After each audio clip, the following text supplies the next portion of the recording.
Super academic প্ৰতিষ্ঠা দিৱস পালন কৰা হয়। সদৌ অসম গৰিয়ামৰীয়া জাতীয় পৰিষদৰ 19তম প্ৰতিষ্ঠা দিৱস পালন কৰে। আজি প্ৰতিষ্ঠা দিৱসত পতাকা উত্তোলন কৰে সংগঠনটোৰ জিলা সভাপতি জাহাংগীৰ আলম মণ্ডলে আৰু শ্বহীদ তৰ্পণ অনুষ্ঠানত সকলোৱে অসমৰ বীৰ শ্বহীদসকলক শ্ৰদ্ধাঞ্জলি জনায়। এই অনুষ্ঠানত মুখ্য অতিথি হিচাপে উপস্থিত থাকে সদৌ অসম গৰিয়ামৰীয়া জাতীয় পৰিষদৰ উপ সভাপতি ইমদাদুল ইছলাম মণ্ডল আৰু আজি এই অনুষ্ঠানত উপস্থিত থাকে জিলা গৰিয়ামৰীয়া দেশী জাতীয় পৰিষদৰ বিষয়ববীয়া ক্ৰমে নাছিৰুদ্দিন আহমেদ, আক্তাবুৰ ৰহমান, আখিৰ আমিন, ছৈদুৰ ৰহমান মণ্ডল, খাইৰুজ্জামান চৰ্দাৰ, ইনামুল ইছলাম মণ্ডলকে ধৰি বহুসংখ্যক লোক উপস্থিত থাকে।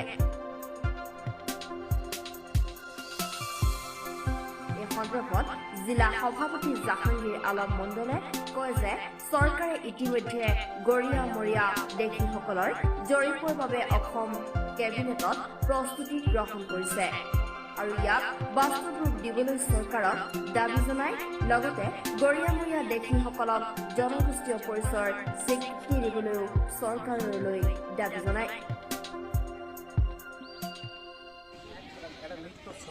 সদৰ কেন্দ্ৰীয় সমিতিৰ নিৰ্দেশ মৰ্মে 19তম প্ৰতিষ্ঠা দিবস আমি দক্ষিণ শালমৰা মানকাচৰ জিলা কমিটিৰ ফালৰ পৰা উদযাপন কৰিবলৈ প্ৰস্তুতি লৈছোঁ।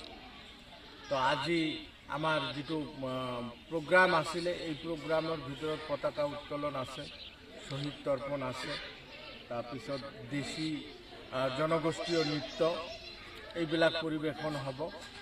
তো এইবেলি আমি চৰকাৰৰ ওচৰত এই প্ৰতিষ্ঠা দিৱসৰ প্ৰাকক্ষণত চৰকাৰক আমি অনুৰোধ জনাব খুজিছোঁ যে আমি গৰিয়ামৰীয়া দেশী জাতীয় পৰিষদৰ ফালৰ পৰা বহু দিনৰ পৰা সংগ্ৰাম কৰি আহিছোঁ যে আমাৰ জনগোষ্ঠীটোৰ এটা সুকীয়া পৰিচয়ৰ দৰকাৰ হৈ পৰিছে। তাৰ কাৰণে ইতিমধ্যে চৰকাৰে ঘোষণা কৰিছে, জৰীপ ঘোষণা, সুকীয়া জৰীপ এটা ঘোষণা কৰিছে আৰু এই জৰীপটো অনতি পলমে চৰকাৰে বাস্তৱত পৰিণত কৰিব লাগে।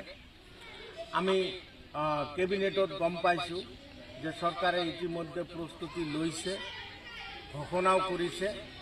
দিন তাৰিখ এতিয়ালৈকে নিৰ্ধাৰণ হোৱা নাই, খুব অনতি পলমে দিন তাৰিখ নিৰ্ধাৰণ কৰিব লাগে।